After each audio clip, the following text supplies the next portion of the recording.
glad you made it on this lovely festive July. Let's say that, especially in case you're outside of the U.S. Um, it's wonderful to be here, and I am not alone. I have caught a very rare wild Haley. Hello. Haley made it, and of course, you know him, my best friend and brother, Tom, also made it. Hello. Hello. And we are here. We are here on it may be a federal holiday or it may not be for you, but we're glad you made it. So before I forget, let me go ahead and do the hellos. Maggie is here. Hello, darling. And Eva's here. It's like I just saw you a few moments ago. Megan, you look so familiar. It seems like ages. No, it's been like solid 5 minutes. Tom's over here doing double duty in the chat because I like to say it. Maggie says it just turned on the old laptop, so fingers crossed. Yes, let's hear it for technology feeling good today. And Amanda's here. Hello, darling. How are you feeling? Oh, look, we're already getting hashtags. Terrific Tom. And is it Underful, Haley? Is Wonderful. The number one. Oh, get it. Wonderful. Hello, dyslexia. I read it different. And Haley is here in the chat doing double duty because I like to say it. Yes, double duty. Yay. And hello, Nia. Hello. And here we are. We're just kind of having a nice, chill, laid back kind of pre-party show. Just chatting with everybody. So, Haley, how do you feel about introductions? Do you want to do one? It is totally optional and you do not have to. Sure, I'll do an introduction for myself. Yay. Oh no, this is a lot bigger than I thought it would be. No, okay, you don't have to be in full layout if you don't want to be. Thanks. There's no law. I do like the camp background. The little stream and stuff. That's cute. Yes, it so reminds me of all my summers as a child. It's just sort of that, hey, we're at camp. We're all just gonna have fun together. Yes, a lot better than my Girl Scout camp days, for sure. Oh, well, that brings me back to some of my memories about my Girl Scout camp. One was so much better than the other. The second one had horseflies that, no, not good. It also had, like, drunk, rampaging people coming to shore and accidentally setting one of our cabins on fire while we slept at night. Okay. Literally. That camp story is, like, way more metal than mine. I was just going to say I was, like, bullied. So that's metal. We're so metal in Mississippi, you know. Yeah. We're like, it was before adult supervision had been invented. We were like one of the last states to have adult supervision show up. That's what really probably happened. I feel like one of the most exciting things that happened for me was that, like, we rescued a lost dog. So that sounds very nice. Were you able to, like, as a group, keep the dog at least for, while you were at camp? Well, no, we found the owner that night, but still, it was good. It's nice. Yeah, it's nice to have, like, visiting animals. Be like, hey, this is our dog for a few hours. He's cool. Yeah, exactly. Cool. Exactly. I can't say anything. I went to summer camp once, got a rash, walked backwards for an entire day, and then got sent home the next day. Yes. I did not do well. Oh, no. He got food poisoning. Which I think says a lot about Boy Scout camp, y'all. And I'm like, let me tell you, every Girl Scout counselor I ever told how Tom's one experience at Boy Scout camp was he got there and literally the first meal he got violent food poisoning and had to be sent home because they were worried he would dehydrate enough to die. Like, that's how it was violent. And every Girl Scout counselor I've ever told about this was like, oh, that would never happen at ours. And I have to be honest, it's one of the very few things I've never known to happen at a Girl Scout camp was food poisoning. There's a lot of other problems that have happened at Girl Scout camp, but food poisoning is, oddly enough, not one of the things I ever thought was a threat until I found out about Boy Scout camp. So And that's just typical Boy Scout camp. Y'all. So obviously they did not refrigerate it well before they got there. The first day. I'm going to get off my podium now, but thank you for coming to my TED Talk about camp hygiene. Honestly, nothing really sticks out for me about like food at camp. Just games and the people and vaguely the woods. Because we were in the woods. Yes. But I will say on the other hand that just the outdoors don't like me. Every time I've ever was supposed to go camping anywhere at any point, it has always all of a sudden gone from being very dry to it will be raining for the next several days. Oh no. It's true. Every single time Tom comes, and I was like, I suggested that he be an antidote to droughts. Like if I'm going camping, all of a sudden it rains, even in the middle of a drought. Like, yes, the sky must like water Tom. Hello, Charlie. But yeah, the sky's like, you know, that boy there, that young man, he looks a little too dry. Let's water this flower so he may blossom. I don't know. I have no idea what the water entities feel, but it does always rain with him. I don't know what that's about. So if we go camping, it's always we need cabins. We need cabins. No tents. Tents are not going to go well. Well, we did fantasize about like using a Yaris or Prius to camp, like because you can actually sleep in the back of like a full-size Prius. It's the equivalent of a full-size bed, so two people can rather comfortably sleep in the back. Yeah. Good news for my Prius. Very nice. You can run the Prius hybrid model for less than a gallon of gas to run the AC all night, which is important. We are in hurricane country. Oh yeah. So yeah. I want to take this moment, total tangent, but y'all will understand in a second. We are now like definitely in hurricane season. June 1st is technically the start of hurricane season, but with the tropical storms getting closer and closer to the Gulf, I just want to say, because I lived through Hurricane Katrina here, if something happens and a hurricane is heading toward Louisiana, Mississippi, or Alabama, number one, yeah, we will be affected. But number two, we may miss a Monday show. It will be okay, though. It's just that, like, with Katrina, we didn't get electricity back for 2 solid weeks. We didn't get internet back for 6 weeks. And at the time, I lived within a half mile of downtown. And yet we still, and like, I live next to less than half a mile, to a fiber optic center. And we still didn't get internet for 6 weeks. So I just probably won't be an issue for anyone this year. But I just want you to know, please don't freak out. If you feel the need, though, message me your phone number and I will message you back my phone number so you can text, because after Katrina, the only thing that worked till internet came back was text messaging, because you couldn't even place phone calls. They actually made it so phone calls were for only emergency response vehicles. Right. Yeah. That makes sense. So nobody freak out. But yeah, Mississippi does kind of funnel hurricanes. And anybody, if you message me your phone number, I'll put you in my phone and message you back so you have mine, so you can text me if you need to know, because I don't want anyone to have too much anxiety. But it was something that occurred to me this week of like, I probably should talk to everybody about. This happens. Every couple of years, we get a hurricane that cuts out the electricity for at least a little while. So, which is why I want a Prius so we can sleep in the car at night. Because it turns out I can't sleep without air conditioning in the summer. It's not a thing. I don't blame you. It's tropical down here. It's really. Yeah. What's the one that's coming up? Well, up my way, I think. Yeah, it's coming up your way. Elsa. Yeah. Yeah. I mean, usually our hurricane season comes at the end of August and like right into September. Last year, we lost power for about a week, I think. But like that's because the towns didn't really have their shit together. Wait, can I say okay, honey, don't worry about it. We're not monetized, and we don't really have teenagers anymore come to the show. So. Yeah.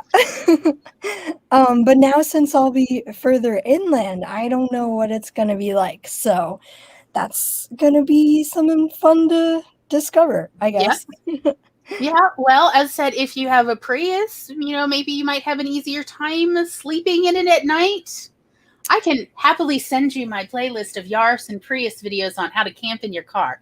Thank you. My dream is to one day go to the national parks out west, like Zion and Yellowstone and everything, and be able to, wherever you have tent camping, you can also drive your car to. And so I could just camp in the vehicle. And that is the dream. Because, again, I do need air conditioning and I need no bears. And I need to be able to sleep and feel like there's something that's going to protect me from bears as well as flies and mosquitoes. Mm-hmm. Yeah. I don't care if people call it glamping. Bears. Fine, whatever. We have bears like wandering around Connecticut apparently right now. Like there have been reports of bears. Yeah. Like even as far shore as my town, there's like been like bears in the woods. So that's been exciting. Well, haven't seen them. All of Mississippi has bears. We have black bears. They are rather small, and they love Shipley's donuts. And in fact, that is how rangers bait bear traps, because they need to tag bears every season. Right? It's like you get the baby bears and you tag it, and the way they bait them is with specifically they prefer Shipley's donuts, which if you're from Texas, you'll know what Shipley's are, and that's what Mississippi black bears prefer. It turns out. But they'll eat just about anything, truthfully. But yes, enjoy that tangent. I hope everybody has enjoyed a leisurely. It's sort of like, Haley, I know you actually have a theater background, so I'm probably going to make a few more theater references today than I might normally. Because lay it on me. But the beginning scenes in most acts of Shakespeare are really meant to be warm-up scenes to get the audience to quiet the hell down. Mm-hmm. Hence the witches in Macbeth. It's really just to get everybody to quiet down, because they're going to repeat anything spoken in that first scene will be repeated later in various other scenes in each act. Because they're assuming you're going to miss stuff because everybody's still talking and, oh, what did you get? Did you get the good food or did you get the bad stuff? Or no, I couldn't get anything. They wanted too many tuppence. I don't know. I don't know what commoner conversation would be in the Elizabethan age, but I don't know either. Unfortunately, I wasn't there. Yeah, I wasn't there. So, but nevertheless, I just figured, hey, we'll just have a nice little chat real quick about camp, hurricane season, give everyone time to show up. Seems like we have pulled in several. Barrett has shown up. Charlie is here. And everybody's having, I think, a good time. Just chit-chat. Oh, crowd. Yeah, very nice. We're having a good show. So, Haley, did you want to do an intro at all now? I did, actually. That's but what not in solo layout. I understand. I respect your wishes. Thank you. Hi, everybody. I'm Haley. You can find me here on YouTube as Haley Haggerty Creates. Got the actual channel URL now, which is great. When I can, I make videos about writing comedy, about writing. Sometimes I do writing vlogs, and I'm also on Twitch. I'm streaming twice a week, weekends, 4 p.m. Eastern, over on Twitch, and you can find me there and on Instagram, TikTok, and Twitter now as Haley H Creates, and that's Haley with a Y. And I'm so excited to be here talking about queries and stuff because I want to start querying and pitching my NaNoWriMo 2020 novel from last fall, this fall. So, yay. Thanks to Gloria and Tom. Yeah. While like Tom and I are leaning more toward independent publishing, we think pitches and queries are an important skill for everyone to have, no matter the publishing route they are intending, because we believe it actually helps people hone their writing craft, every part of the writing craft. So hence today in Tom's Twitter and Instagram, he actually very conveniently listed a bunch of the points we talked about earlier today that we wanted to talk about today. So to just sort of go over it real quick, it was joke writing and improv, business-to-business relationships, incubating your writing business, practicing pitches on strangers, writing to your audience, and surprising lessons we've learned. That was what in our little brainstorm meeting today that, I honestly almost wish we had been able to record for everybody of like, well, what do you want to talk about today? Well, what do you want to talk about today? Well, that was us at like 9:30 this morning, since we both woke up way too early. So, Haley, do you have anything in particular you definitely want to cover today? Anything on your list in your mind of like, this I think is an important point? I'm sure I'll think of something as the conversation goes on, but Sure. Your points seem to have covered a lot, so that's great. Okay, cool. There's fascinating things going on in the chat. I have not sure what's happening, but what is surgery went well for her, but for Amanda? Yeah, I was really more like seeing something about Maggie talking about syphilis. Oh, I missed that reference, and I was like, I don't know this reference. Why don't I know this reference? What Elizabethans would talk about at the Globe. Yes. I think that's right. Barrett, by the way, would like to know where you're thinking of wanting to submit to. Ooh, that Do is you a have good question. any thoughts about that yet? I mean, you are still several months out. I am. I'm hoping to do Pitch Wars, but I feel like that might be coming up way too fast because I think it's in July rather than August.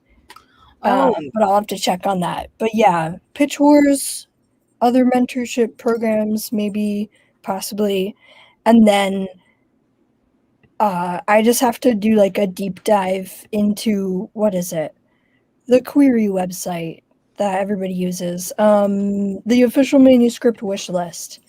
So just going through that. I still actually have to do a lot of my research for that because I had a list of agents that I wanted to query for my previous project, but I didn't end up querying that project after a while because it needed a lot more work, but I'm feeling a lot more confident about this project now that I can, with some more revisions in most of the areas, that I can just go ahead and start submitting it. So good point. Now I pulled up Pitch Wars schedule for 2021 and put a link in the chat for everybody. The only thing I see for July is mentor application window closes. Now it looks like September 2nd, Pit Mad Twitter pitch party, 8 a.m. to 8 p.m. Eastern time. That must be what I'm thinking about. I think you have a little bit of time still. I think so too. So good news, we've still got time. Let's see. There were questions about what kind of book is it, a YA or a genre book, or do you? Oh, well, so I'm always confused about what genre means because aren't there genres in YA, or is genre book just like, I don't know. So it's the category it's put in, most times in libraries and bookstores. Right. So YA is, for what the last 10, 15 years has been such a strong seller that it was for quite a while now used as a category of book age, like middle grade books. Right. And then within that you have genres. Right. However, I'm old enough to remember back when YA was its own genre. And I am ancient, and you all may help me to my car after the show. But because YA is still, I guess, considered such a hot ticket. I mean, I don't know. I have my own opinions about it. But not like I don't love it. I do love YA. Please, everybody know I'm not trying to hate on any genres, because the thing is, I love all genres as long as it's a good story. I am here to read anything. Look, y'all, all week I've been watching horror comedy movies, and that's not normal for me, and I've been having a wonderful time. So, but like, if you don't mind telling us a little bit about your story, what is it in general? Like, Is it paranormal or romance, or I don't know? I'm making guesses here. Yes.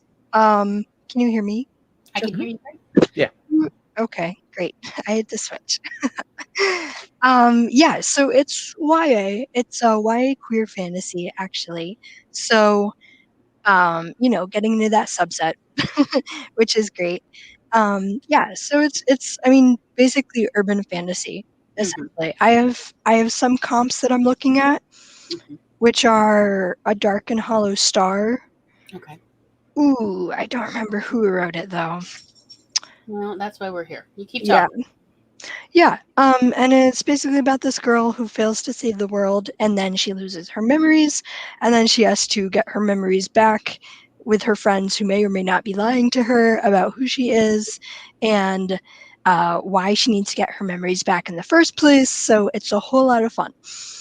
And I wrote it for NaNoWriMo. I just went ahead and I wrote the entire thing, 50,000 words. So then it's been expanding that, like getting it to 80K. I think it's somewhere around there this past April and May, because I kind of didn't end up finishing Camp NaNoWriMo, but I finished it in May and I got beta feedback, which was great. So yeah. Yeah, Ava, I agree. It's so it's essentially like YA urban fantasy. So does Ava work in a library? Do you work in a library? That's so cool. I think. No, it's but she deals a lot previously in publishing. Mm-hmm. Yeah, And that makes libraries sense. are one of the main, customers. Yes. Yeah. Of course. I'd be worried if they weren't. So yeah, that's where I'm at with it. Were there any specific things that people wanted to know, or Ashley Shuttlesworth wrote A Dark and Hollow Star. Okay. Yes. So that, and then I have another comp somewhere in my notes, but I can find that later. So Excellent. Yeah, no, I think that was about all I saw for questions. Did we miss any? Let us know if we missed your questions. Okay, so Tom, where should we start? All right, how about we start sort of at the pre-beginning? Okay. Or of what. So the reason for pitching and querying is that you need to understand of what do you want to do with your stories. Because we see this on occasion, some confusion in AuthorTube, and we wanted to bring that up as well.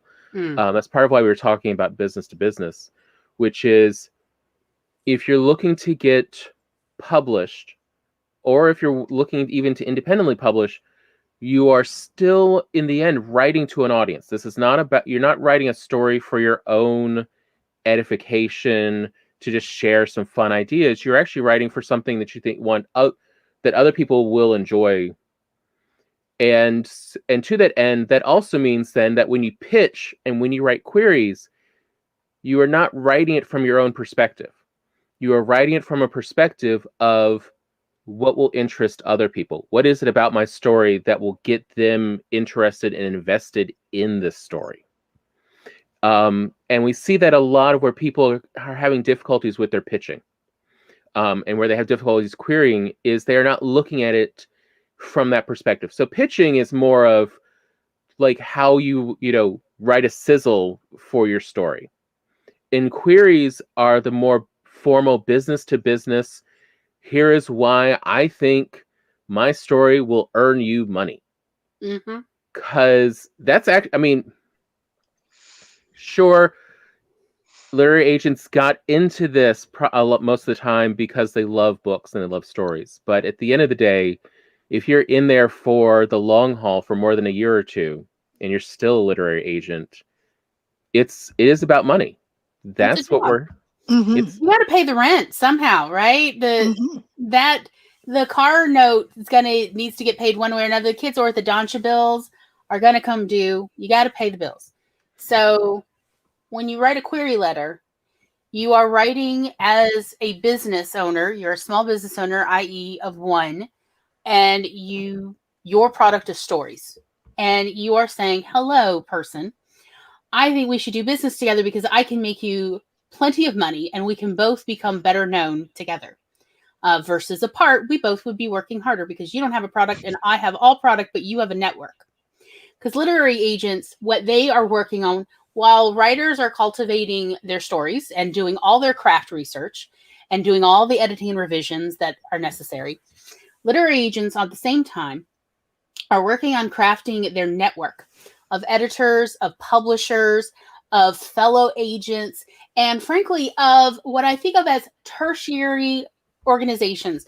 So your PR people, and not just social media, but also you have regular traditional media.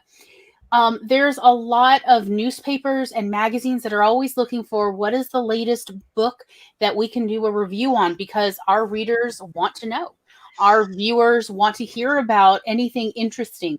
So let us know what is the most interesting stuff you have, and we'll see if we think it'll appeal to our audience. And that's what literary agents are doing the whole time. Writers are crafting their writing craft. Literary agents are crafting their network. All the people and all the organizations that they have contacts for.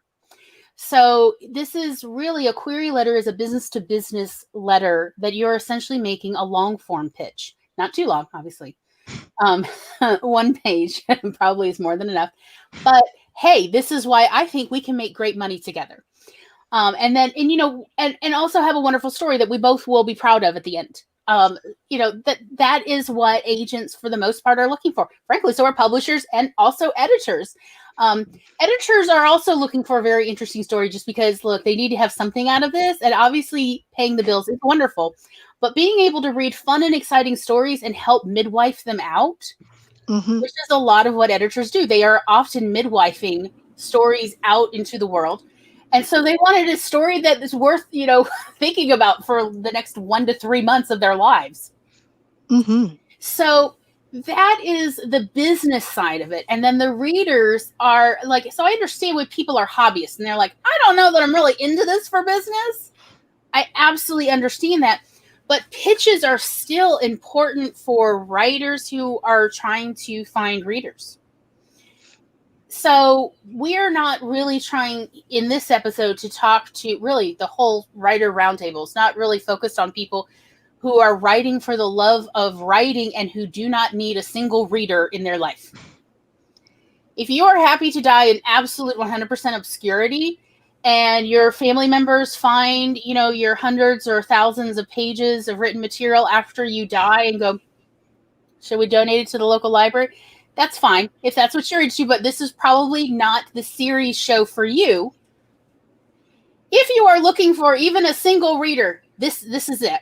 We want to talk about this because this will help readers find you palatable enough to do the extra effort of opening up your story and reading it, giving you time. Because see, whether we're talking about readers or we're talking about the business side of literary agents, editors, and publishers, the one thing you are asking of everybody as a writer, everybody's asking of each other is the one thing that no one can get reimbursed for, which is time. You never get that time back. So it really, that's why pitches and queries, honing it to be very, entrancing. That's why it matters because so they feel like this 5 minutes I spent reading this query letter, totally worth my time. Right. Versus, exactly. I will never get these 10 minutes back. I am owed. You definitely don't want your name attached to that feeling. I read, Glory, little highlight excerpts recently from someone wrote this review of a Netflix movie that was America, the animated story or something. Oh yeah. And it is just like, and he essentially goes on for the, I don't know if the movie finished. Like, he's just about how awful this movie is. Like, it may still be going for all I know. I may be stuck in a hell loop, and it continues on for the end of time. I write this in hopes that others may read this and not suffer my end. Didn't they make the movie purposely bad, though? It was apparently worse than that. Like, they Oh. ruined the fun ideas. It was Oh. just atrocious. Mm-hmm.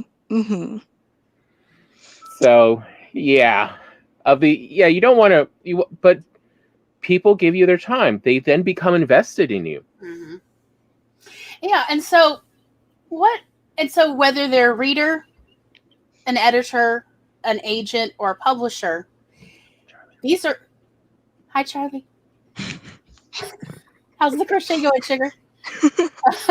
No matter which group or multiple groups a person belongs in, they are an investor in your story, or at least that's what you're pitching. You're pitching, hi, do you want to give me some of your time?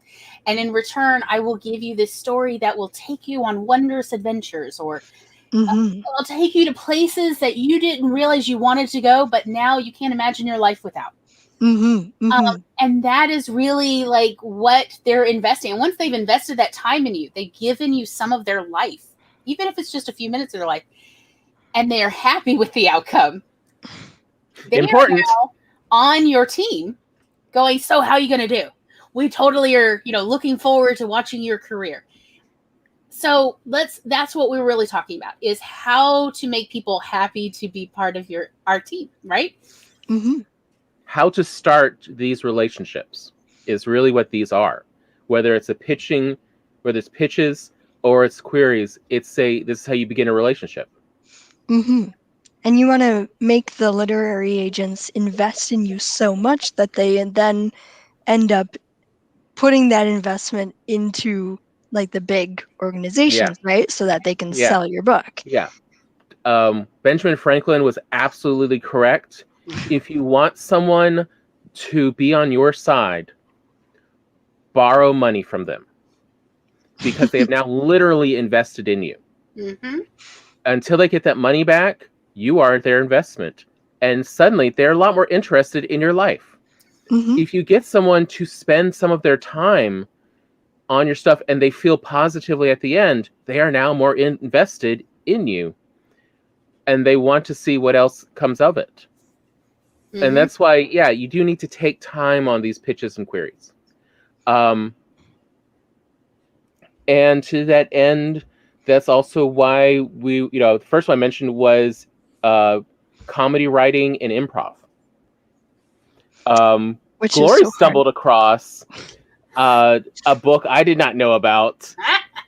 And apparently it's good enough, it's still in print now, of Cicero, from the Roman Republic. Yeah. On how to write wrote a book on comedy and joke writing and how this can sway your audience. Oh. Well, I think what happened was some scholar, I don't know, probably their dissertation, they pulled from various letters from Cicero, where Cicero talks about joke writing a lot in his letters. His letters, by the way, are available on the Gutenberg archive for free. And but he does talk about the mechanics of storytelling. So jokes have always been an important part of the human experience. At least, I don't know, as long as jokes have been invented, several thousand years. Take my word on that. And so if you could tell a joke, you can tell a pitch. Mm-hmm. But Glory, I've never needed to learn how to tell jokes because I don't do cocktail parties. It's the 21st century. Nobody does that anymore. I understand and I hear you very much. However, timing is everything. If I were to recommend a single book, it would probably be, what was that book about humor? Do you remember that one, Tom? The one where like they defined what was a joke? Do you remember that? Talk for a minute. Let me look it up real quick. Okay, cool. So, which punchline, what makes a joke successful is there is a part of the joke that's benign and a part of the joke that is a violation. And you can have the violation first and then make it benign, or you can have a benign story and then make a violation. But that is what humor is. That's where the joke is. Mm-hmm. I still think actually it's worth reading or listening. It's a pretty short book actually. But that is what I would say is improv. Wasn't improv invented for immigrant children to learn how to converse? In like the 1940s or 1950s. And So I told Tom, this was what, about 10 years ago now, of Tom, I'm going to teach you how to do improv because it's helpful for marginalized children. So I'm going to teach it to you. And what did Tom say? No. No, I'm too old. I'm too old. I cannot learn this thing that you speak of. I'm not funny like that. I am too special. And I was like, challenge accepted. Because y'all, once a teacher, always a teacher.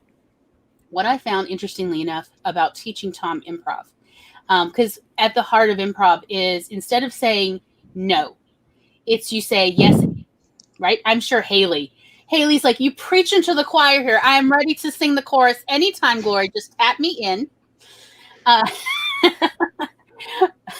Yeah, I mean, improv, when you boil it down, right? It's all really just about saying yes and, like, taking a situation and then running with it. And, like, honestly, the origins of it really date back as far to, like 391 BC. I'm not just pulling that number out of my head.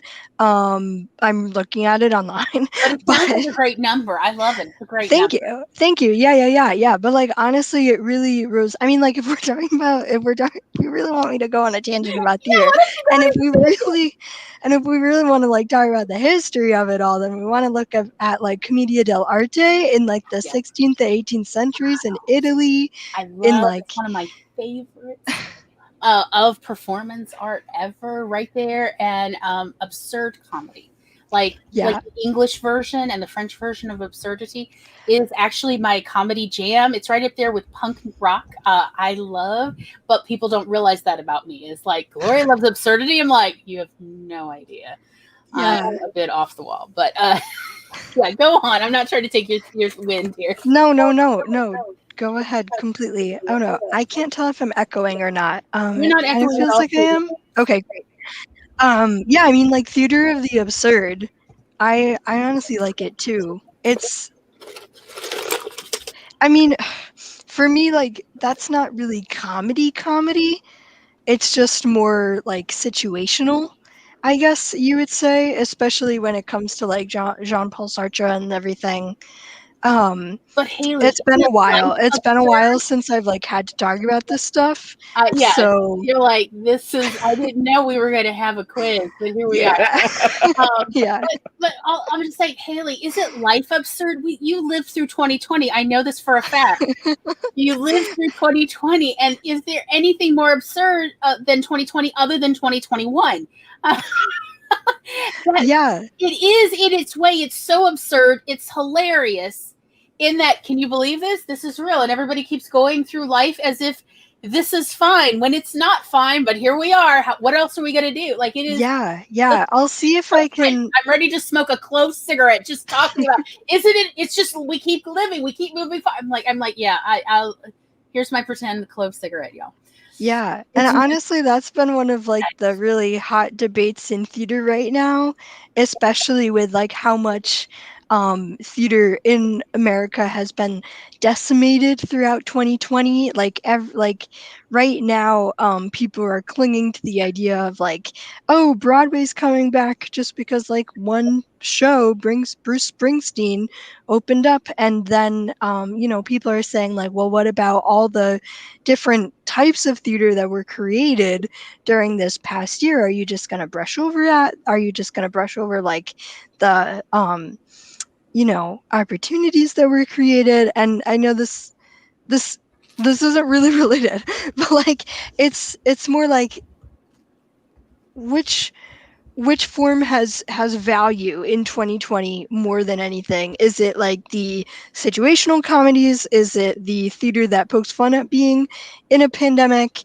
Is it more on, like, do people never want to watch plays about the pandemic at all, about 2020? Or do we just want, like, a return to commercialized theater? And what does that say about us as a society? And that has nothing to do with what we're talking about. I just thought it was worth a mention. No, I think it is interesting.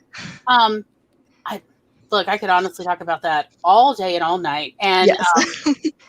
I'm really looking forward to. I hope July will bring us more theater discussions on a variety of channels. Quick plug.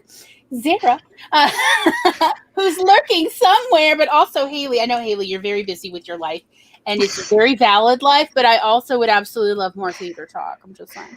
Thank you. I would too. Tom made me a playlist of, what was it, of theater shows that people had recorded, and it's available on YouTube. And he made me a playlist of like, here to hold you over till theater comes back. And I'm like, thank you. You get it. The suffering. But like that's my whole argument. Like theater never went away. Just So- it's been transferred to like a different conventional form. What I wanted to add though was during the height of the pandemic, one of the things that kind of kept me a little bit sane is finding improv groups live streaming on YouTube who were happy to take suggestions from everyone. You did not have to be a Patreon member to, essentially be part of their live audience and do yes, okay. Look, I know improv is not necessarily everybody's cup of tea, but it is sort of the seed of theater, of improv, of like, when you got a stage and you're like, well, what we got to do, y'all? It is the basic idea of theater. Now, here is my thing about improv. So number one, there are still theater, improv groups live streaming on YouTube. If you are interested in knowing some of those, let me know, and I will find you some groups that I've enjoyed. Haley may have some suggestions. No? Okay, I wasn't sure. That sounds super cool, though. Yeah, like there was this one that regularly meets, or at least was meeting on Tuesdays for quite a while, and they would have pre-recorded bits and they would have live bits. And so they were able to have former cast members being able to, essentially stream from all over the country. And it was kind of, if anything, really offering a new dimension to improv. This one guy I watched doing things in his kitchen all by himself. Like, he did one as the character of a baby in a cabinet without baby locks. And I was like, I was genuinely worried for that baby when the knife came out. And I was like, oh, and then they ended it. It was fantastic timing. And it was like a 5-minute bit. Yeah. But like these sort of character developments, that is the start of both theater, but also, may I say, it's the start of storytelling. So that is like to me, that's that intersection between us writers who write on the page and people who do live characters, such as actors. That's that intersectionality, and I think that can be very inspiring for writers. What I wanted to say about improv was, if you have any interest in improv, I would highly recommend that you study it further, because if you're at all comfortable with improv yourself doing anything, then you are already ready to start practicing pitches. You already have the one thing you need, which is the courage to practice on people who may or may not know you are practicing. And when I say practice on people, I probably mean waitresses and grocery store cashiers. That's probably who I mean, because there's not, like, I will admit that I have practiced quite a bit of my pitches, particularly when I had a home party business and the video store, on various waitresses and grocery store cashiers. And they were not mad that I took 90 seconds of their life to like give them a little, hey, I have this cool thing I think you might be interested in. And now, granted, I would also give them a free sample. That's how you get them. Look, hey, it's like, here, I'm going to give you something for free for like 90 seconds of your life. And, you can do the exact same thing with, like, if you have a free story somewhere, like a short story available, and just have like a bit.ly address, put it on a business card. I mean, honestly, print it on paper and cut it up, y'all. Okay. At a certain point, or handwrite it out if that's how you want. But you could just hand them to them of like, hey, so I wrote this story and I think you might be into it. And you give them your quick pitch. You hand them that. And you can always see if somebody went and accessed it to see if they wanted to download your free story. You keep practicing this pitch till you get that light that gleams in their eyes, like, oh, that sounds interesting. I might go check that out. You practice your pitch. You literally are taking 30 seconds of someone's life at the grocery store while you're, at the end of the meal when they're handing you your ticket, and you're saying, hey, so I wrote this story. It's about this, this, and this. Would you be interested, or do you know anyone who might be interested in a story about dragons in space or whatever? And hand them the address. You gave them something free for a moment of their time. And so in return, you got to practice your pitch. It is, would you not say that a live audience is gratifying, even an audience of one? Yeah, definitely. And probably in the case of like a grocery store cashier, it's probably the most interesting thing they've heard all day. Nobody's yelling at them, and also offered them a free story for free that either they may be interested or that they know someone who's like, well, I'm not really into science fiction or romance or fill in the blank. But I know someone who is, because everybody knows somebody who reads something, you know? Yeah. I know a voracious reader, and she don't care what it is, especially if it's free, she'll take it. So like, here, thank you. I will give this to my friend if they put it in their pocket. And you give them something. It's a teaser, maybe. It's a short story. But you also got to practice your pitch. Also, I mean, honestly, you could have at the end of the short story where they could sign up for the newsletter. So if they like that, sign up for the newsletter. I'll be letting y'all know when I'm doing other stuff. It is a way. Yes, sir. Okay, so two things. Go on. One, Laura posted her working pitch right now for her story. If we want to look at and read it. Cool. Yeah. And the other thing that is simply since I'm the tech person and I like gadgets. Right. Tom's gadget. Tom's been working on this gadget, y'all. He's very proud of this, and he wants everyone to. You've probably seen, if you're on Instagram at least, I'm not sure where else they've been doing it, of these business cards that you just tap on someone's phone, and it now has your contact details. What? I've never seen this. Wait, is it on Instagram? Hold on. I'll find them in a minute. We'll find it during the timer and come back with a little short. But what they actually are doing is they've simply taken a business card and inserted in the middle of it a little NFC tag that you can program with your phone. This set of 10 of them cost like $5, I think. And you can reprogram them as well. So what they're doing is they're putting them between two business cards and gluing them together. Yeah. Oh.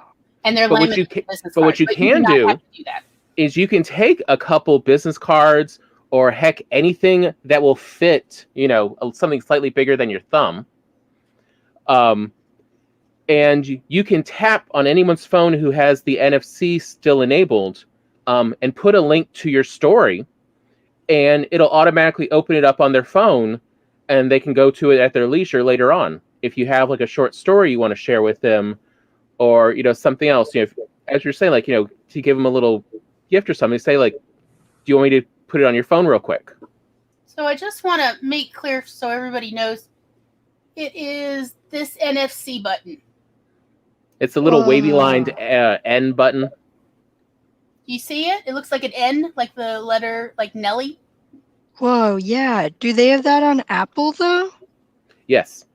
Apple, it's always enabled. Yeah, with Android, I can have it unenabled, but with Apple, it's always enabled, so that's why you don't have an option to turn it off.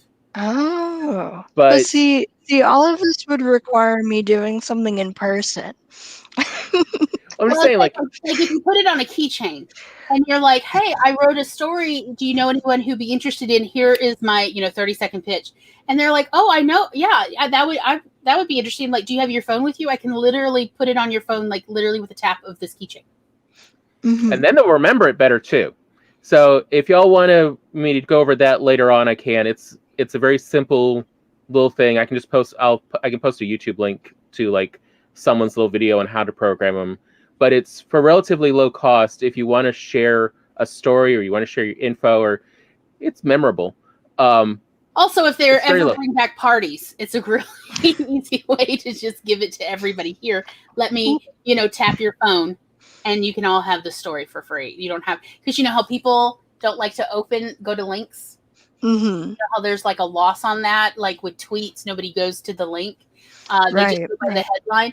So if you're actually able to open it ahead of time on their phone, with just like by literally, we're talking about literally a tap, not like a smack.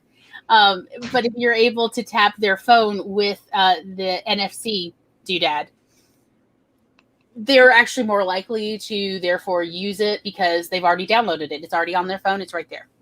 Mm-hmm. Wow, I've never heard of this before, but it sounds pretty cool. But it does sound rather cool. But again, I was thinking you were talking about like a virtual business card that like you would just like pop up on your phone and you could show it. You could program that in too as well to these things. So it'll have your contact info. Okay, so kind of like a virtual link tree that you can carry around in this little thing. Yes. Okay. Yep. Okay, cool. And yes, they do also come on cardstock, and they do come in. You can buy them in, already business cards that you can just print. But really, the easiest, simplest thing to do is to just get whatever business cards you have. You put the NFC in the middle, and then you take a glue stick, and you just simply glue around the edges, and you've got a double thick business card. So it definitely feels a little bit different. And you've now got, one around. You can do whatever you want. Mm-hmm. But yeah, they cost next to nothing, and it's an easier way to get your info to someone, whatever kind of info you want to give them. Yeah, and like as Charlie points out, there's also the barcode or the QR code on business cards that you can print out. Yeah, there's a bunch of different ways to essentially be able to keep this information to people. Hello, sweet baby. This is Sheba. Aw, what a sweetheart. We love pets here. She doesn't really like being held, but she'll put up with it for a moment. The rent must be paid. Mm-hmm. Yes. So let's see. You had the tech thing. What else? You had another thing, Tom. What was Laura posted her. That's right. So let's go to Laura. Okay. Okay.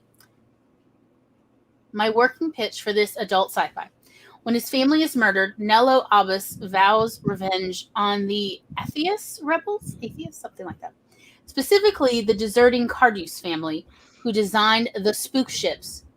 But can he track down and kill the Cardus when they reveal a fleet of bioships which surpass all of the technology of the oligarchy? When an assassination mission goes wrong, Lucian Cardus vows to get him and his brother back to the rebellion while destroying the oligarchy from the inside. Or can he continue to fool his coworkers and higher-ups that the brainwashing is still in effect and escape when the head of a secret society with the ruling class in their pocket has put moles in his class of pilot trainees to spy on him? All right. There's a lot going on. Yeah. I like the questions. I would question what kind of format you're intending this pitch to be for, because I feel like it's too long for Twitter. If you're looking for like a Twitter pitch contest, submitting it that way.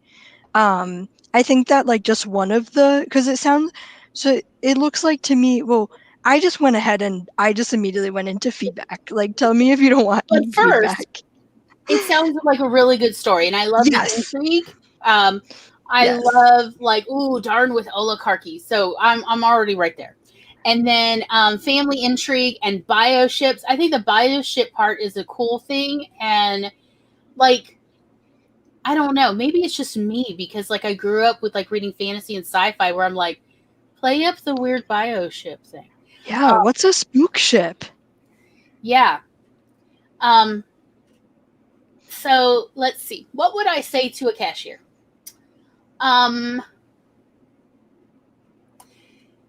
It would be something like, I honestly as I said, this is not necessarily for print, but more of in improv conversation of oh, have you ever seen Lex or Farscape? Isn't that so cool how they have bioships? Well, I wrote a story where there's Game of Thrones, but with bioships. Yeah, leading right with the comps. Just go ahead and just tell them what is of there's intrigue, there's assassination attempts, and did I mention people are inside living ships, so that's a wild ride. And if they're interested, it's here's my card. You can have the link or here the NFC chip or however you're offering it. Now, is that my final pitch? No, that's this is my very first time pitching this. And I want to point out, like, one of the things we wanted to really mention again and again is, even though we're talking about this as a business,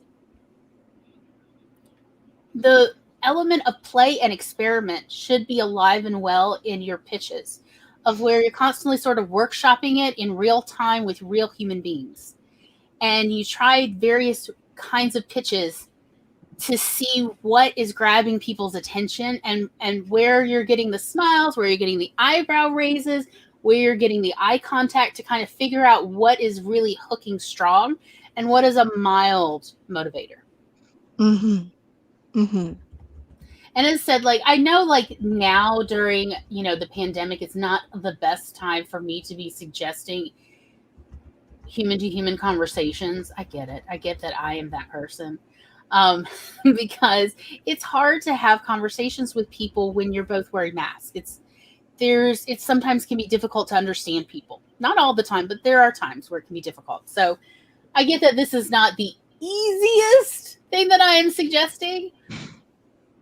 But that said, what occurs to me and what Tom and I talked about is, there's nothing wrong with asking your friends and family to, like, Zoom or video call with you, so you could, like, try out your latest version of your pitch on them, as well as, to find out what's Uncle Henry doing, and has anybody still cracked the code on, Aunt Eloise's cornbread dressing, or whatever your family's talking about. I'd be wary about pitching to my family, but that's is your family not? Like, yeah, I wouldn't consider my family to be the audience, not until after, like, I've published my book, hopefully. I ironically feel like strangers are like the better audience for me in my pitching and everything, because then at that way, like, you don't really know who the people are that are critiquing your book. Like, there's still that distance, right. Yeah. And like, certainly I would recommend friends, and even friends of friends. It was nice for a while during the pandemic where essentially people were having happy hours, and it was just like friends of friends of friends of friends. Random groups of people would just meet on Zoom for, an hour and just chit chat where you could try it out. But yeah, I would say I used to be a lot more shy. I will say that. I used to be far more introverted. Well, I don't know if I would say actually introverted, since science actually says brain structure is a little different for introverts versus extroverts. But I used to be quite shy. And but I needed to work on these pitches. So what would happen was people would come to the video store and want to go to the back room, and they're like, "What is all this stuff? Tell me about it." So all the employees, including myself, would get a chance to essentially explain products. But at a certain point, the truth is, you're kind of like in a hurry. So you would just like say, "Oh, it's this," and you really talk in bullet points. That's what people actually wanted. It helps make a certain kind of brevity. The skill as a writer comes in of making a bullet point sound like a short paragraph, rather than, "Here it is, we're moving on." And so we just were getting lots of experience, but I was still curious to try out different pitches to different people. So I would also try these pitches with waitresses. As I said, I tended to do it at the end when they were giving the ticket of, like, "Hey, here, I'm going to tip you, but there's also this product, and you need to know what it is, so that you don't, like, what is this for? How would you know?" And I would I would try out a quick pitch, so they would know. I'm going to tell you, even though we're in the Bible Belt, 98% of people were very happy to receive a sample from the back room, of under the guise of lubes, lotions, and potions. Because you could use some of them for, non-adult purposes. Like, there was this wonderful product that has dimethicone in it that is wonderful if you have thighs that chafe, like I do. So in the summertime, that's what you put on, and it is a godsend. So yes, snatch up on AuthorTube, but do your pitch to them. I would definitely suggest trying it in the chat, of trying your pitch in various chattings with people. Yeah, yeah. But like not if like that's the only thing that you're putting in there. I don't know. I feel a little weird when people like come in a chat and they're like, "Here, read my book right now. Here's what it's about. Tell me what you think immediately." Like I don't know. that kind of rubs me the wrong way. That's one of the really good uses for A/B market testing.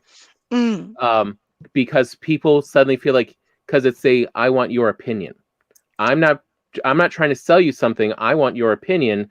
I feel like you can bring something to me. So you're automatically kind of elevating them in that, their opinion matters. And so, get into chats, talking with people, and then say, hey, I've been trying to figure out like how to get people interested in my book. Can I run real quick two pitches I've come up with and tell me which one sounds better to you? And suddenly people are very interested. Again, it's fascinating how many people want to invest in individuals. Remember, it's that time thing, that time and energy. When you're asking people to like give them their impression of your story, you're asking for an investment of their time and energy. And now they're like, I want to see how this happens, how this unfolds. But yeah, like in chat, I mean, like I don't know that I would do it with the hellos. Oh, hello, and also this. But at a moment where it seems like the chat's going well, of to say, hey, if anyone is interested, I wrote a story and I would really like some feedback on it. Here's I could give you a link, or you could message me, and I could give you a link on Instagram, Twitter, or whatever, however you list that you're available. And I think like even in chat, people are very happy to see, okay, it's an opt-in, but you want to know what I think. I think plenty of people really want to express their opinion on anything under the sun. Yeah. At least, like most writers are also readers, so at least they're probably going to want to read it. Hey, you want to see Maggie's? Yes, let's do with Maggie's and then we'll do break. Let me make sure. Oh, do we know what we want to do for the timer while I'm setting things up? Do we feel like Starship or puppies or? I'm always down for puppies. Puppies. Puppies? We're doing Okay. We will do Roy. Okay. Let's do Maggie's. Charlotte's best friend was rejected by his snobbish princess mate who didn't know who he really was. Now Charlotte has 1 year to find Lars, or she will have to marry the prince to save her. Is it grandmother? This one? Yeah. Grandmother traveling across a Monty Python-esque landscape with an anorexic witch named Winnie and her loyal witch car warrior, Mrs. Fluffykins. Will she succeed, or will she have to marry the prince? I love that. I'm already into the car. I mean, it definitely has a certain sound of who did Last Dragon Slayer? Ford? Jasper Ford, yes. I mean, it definitely has an appeal for people who like Jasper Ford style. Yes. I mean, I've just been mired in like making and crafting Twitter pitches, so I feel like my advice is coming from that end and like knowing about like pitching to specific Twitter contests, so that's where I'm coming from with like my opinion on these. But that sounds really funny. And yeah, I feel like the pitch is like the clock is ticking. Yeah. And also, I'm hoping that witch car is fluffy. Like, what is it? What is it a witch car or a witch cat? Hold up. Snobbish. Witch car warrior, Mrs. Fluffykins. Her loyal witch car warrior. I assume it's named Mrs. Fluffykins? I'm not sure. I would think cat, but like, tell us. Yes, let us know. These are the things we know. Because I was thinking of like, what was it? That Studio Ghibli one, Totoro? Yeah, My Neighbor Totoro. Totoro, the cat bus. And I was like, yes, I am here for like a cat bus.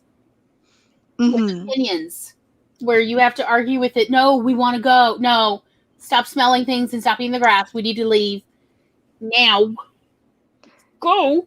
Yeah. For this, I mean, I feel like for pitches that the author generally wouldn't specify if like the witch is anorexic or like some part of identity if they didn't like want to make it somewhat about that, but I don't know.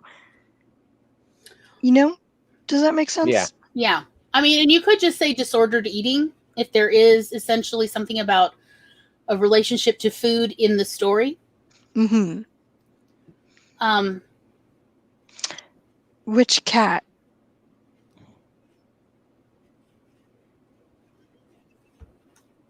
Yes. But of run it by people and friends and just see what they pick up and note. Of like, because one of the most difficult parts of pitching is the part where you've been with this story for a long time. And so it's easy to forget what are things that might be confusing to a first timer encountering this. That's been something that I've been struggling with my pitches, so that's such a great point. And that's again where you just find people who might be open to, hey, can I ask you something real quick? I'm looking for some outside opinions. And then Eve also raised a good point about pitches done to the masses are not the same as done to specific agents. You personalize pitches based on how you see the book fitting into what they're looking for, and that is more on the querying side of how you communicate to a business person about business is very different than how you communicate to a potential reader, which is a consumer of your product. Of an agent is not a consumer. They do not consume your product. Publishers do not consume your product. And so you talk to them in a very different way, but we'll get to that when we come back. We will. So we're going to go for a quick little 10-minute bio break with puppies. And then we will see y'all back here in just a few minutes. Thank you, 10.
Beep, beep, beep, beep, beep, beep, beep, beep. You did it.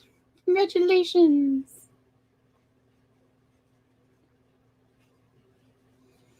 Yay. I'm here.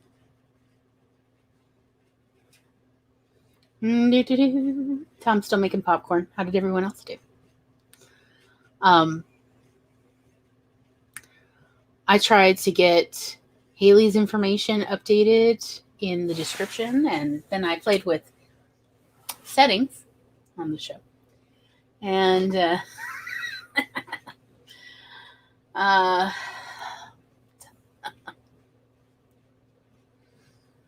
it's just me here by myself. It's going great. Thank you for asking. Did everyone accomplish their biological things or puppy petting? I see that there's some puppy snoring going on in the chat.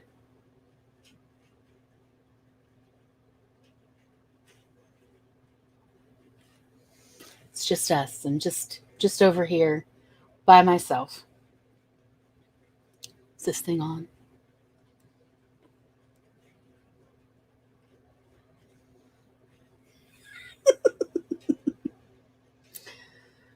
All right, let's see.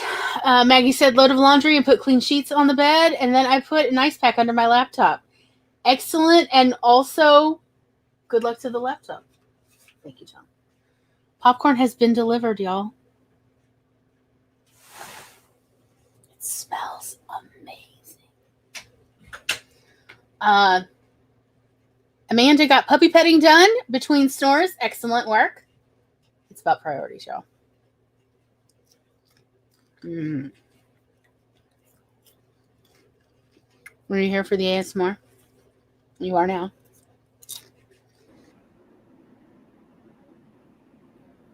Okay, so Maggie is suggesting theater chat for the Coffee Bunny Crafters Cafe. I would definitely love to do some theater chat. I have so many theater opinions, and they are almost all wonderful to amazing. Ooh, thank you for waiting. Tom was also popping popcorn, so it was just me for like a solid 5 minutes, just like, hey everybody, how's it going? I love that though. I'm just over here messing with video settings. Oh, but so there was a new setting I noticed at the bottom of my video details. Select where to redirect viewers. Viewers can be sent to a premiere or another live stream after this one ends. Oh, so YouTube is kind of taking the rating. over. They figured out at least a temporary where you had to add rating to YouTube. Like rating the video? Oh wait. Oh no, on Twitch. Rating. Twitch rating. Yes. D, not T. Yes. That's really interesting. Yeah, but also like feel like write-a-thon and stuff. Of like when you have live streams, you can just send them, and you don't have to worry as much about the playlist. Yeah, that'll be really useful. Although I just feel like all these video platforms and like these streaming platforms are implementing too many of the same features so that none of them are original anymore. They're just all going to be like the homogenous same thing. And I don't know if anybody else feels that way, but that's what it feels like to me. Oh, you mean like Instagram trying to become the next Snapchat? Or TikTok, yeah. That's what I meant. Mm-hmm. I'm too old, okay? I'm just really old now. Yeah. The brain's gone. Yeah. It's okay, Grandpa. We'll get you there eventually. I mean, I think it's a good thing, but then at a certain point, people are going to be like, why do we have all of these apps that do the exact same thing as everyone when we could just have one? Well, this is just the maturing of any medium, because like this is the equivalent of what's the difference between NBC and CBS, 60 years ago. Right. I don't know. What is the difference? Not much. Right. But, like, because in the end, consumers want the same features no matter what. And so you have to find different ways to distinguish yourself. Mm-hmm. And in the end, it just becomes about what talent do you have on there. Like, that's how we found out, the annoying thing about you cannot, when you're monetized on Twitch, dual stream to YouTube with the same video. You can only upload that video afterwards, but you cannot have it live at the same time. Right. And I think they just added that in too, because I know The Sims was live streaming like their premieres and everything, and their live streams to YouTube and Twitch at the same time. I don't know how they're not doing that because, yeah. Have a second camera. Yeah. Oh, would that be really the only workaround? Because that seems too easy. But okay, if it works. It's all about money and what they feel like they can do versus they can't. And Nia they don't makes want a good point. Yeah. And they don't want EA saying no, you can't use our games anymore. So Yeah, exactly. I'm sorry, I interrupted you to point out Nia's comment. This one? Yeah. That's true. Maybe it's also like being online and specifically being on the platforms for like content creation now, but it just seems, maybe it's just wearing on me. Maybe this is just a me thing where like all the different apps are becoming the same to me. Well, users want to have the same things, and especially rating in the equivalent on YouTube, whatever they'll end up calling it, is one of their high priority things, which is to keep the viewers engaged on their content and not looking to change anything. When you have a user touch the screen to access new content, you have a much higher chance of losing them. Versus if it can keep going, then it's like, hey, it's more difficult for them to leave than it is to stay. And that's what Twitch figured out long ago. Right. So true.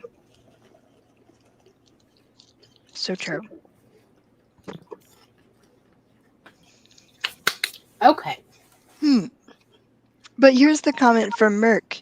There are some partners that get away with streaming on both YouTube and Twitch at the same time. Yeah, that's what I'm confused about now. So like, if you're not an Twitch affiliate, didn't. Oh. And you're not monetized.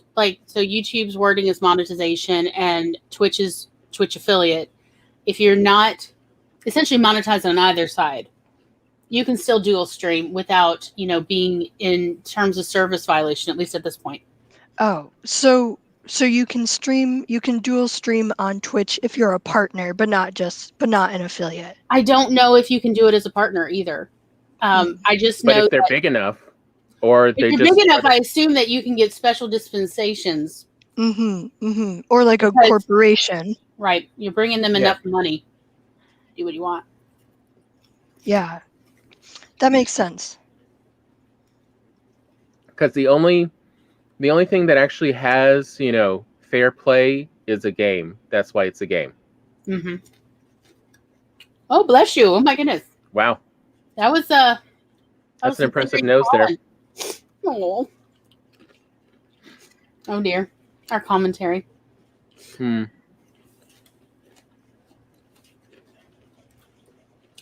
As Amanda points out, Critical Role streams on both YouTube and Twitch every week. And they have a ton of followers. Almost 100,000 active viewers at a time. Yeah. So Twitch doesn't want to risk losing them. Yeah. If they don't have to. That makes sense. Also, I just sneezed my headphones off. Oh, I know. We saw it in real time. Was like, oh my heavens. I will suddenly turn into everyone's grandma when they're like, oh my stars, are you all right? So here we are in the second hour, halfway through the second hour. And is there anything more in the whole perspective or problems we wanted to talk about? Because we don't really get into solutions till the top of the third hour.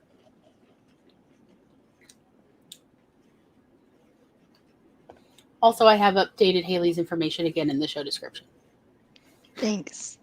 I mean, I feel like just knowing your audience, right? I mean, I feel like we've gone over so much of what it takes to query, So, to pitch and to query. So let's talk. No, actually, we haven't.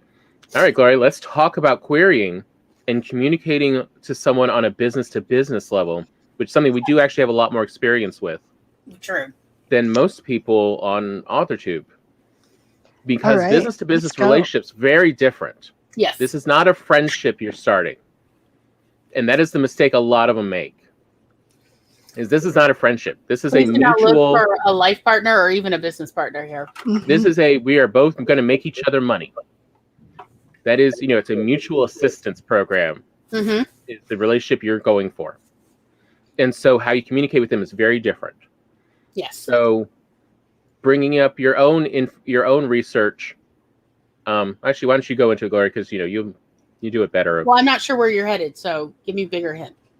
Well, like in the B2B, in querying, bring up I know this market is is increasing. I can give you my sources. If you like, I can also give you, cite my sources, or whatever. And okay, so the business letter. This is why I think we should go into business together. Here is my product. Your product is what you would think of as your pitch. Here is my product, but the pitch is that you are pitching it as far as simply what are the contents of it. It is. I'm going to make something up, but just hear me out. It's a YA fantasy with dragons, a princess who is given a family sword and has to change the world, but it turns out she's actually changing herself in the process, and a prince who is not sure he's really here for all of this, and maybe he might be a dragon. I'm not going to tell you yet. Okay, so there's the pitch. But the query letter is really you explaining, hi, I am a legitimate business person. I know my market. Here is the basic rundown of my market research and why I think you and I can make beautiful money together. Okay, see you later, Aphrodite. Here is why we would be great in business together.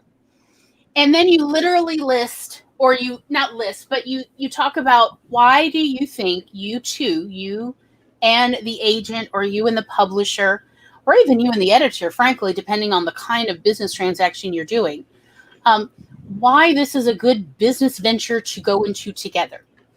And what that means is market research. You are going to need some science here.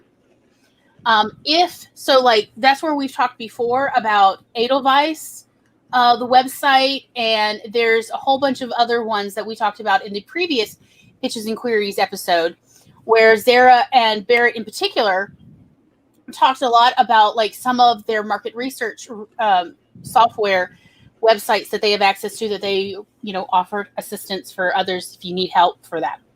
Mm-hmm. But some of that information is actually available for free. So even in your research of comp titles, if you can show a comp title did this well 3 years ago, and sold so many tens or hundreds of thousands of copies in whatever the parameter of the research you have available, what is it, BookScan, I think is one of them. There's actually quite a bit of business resources because books is business, y'all.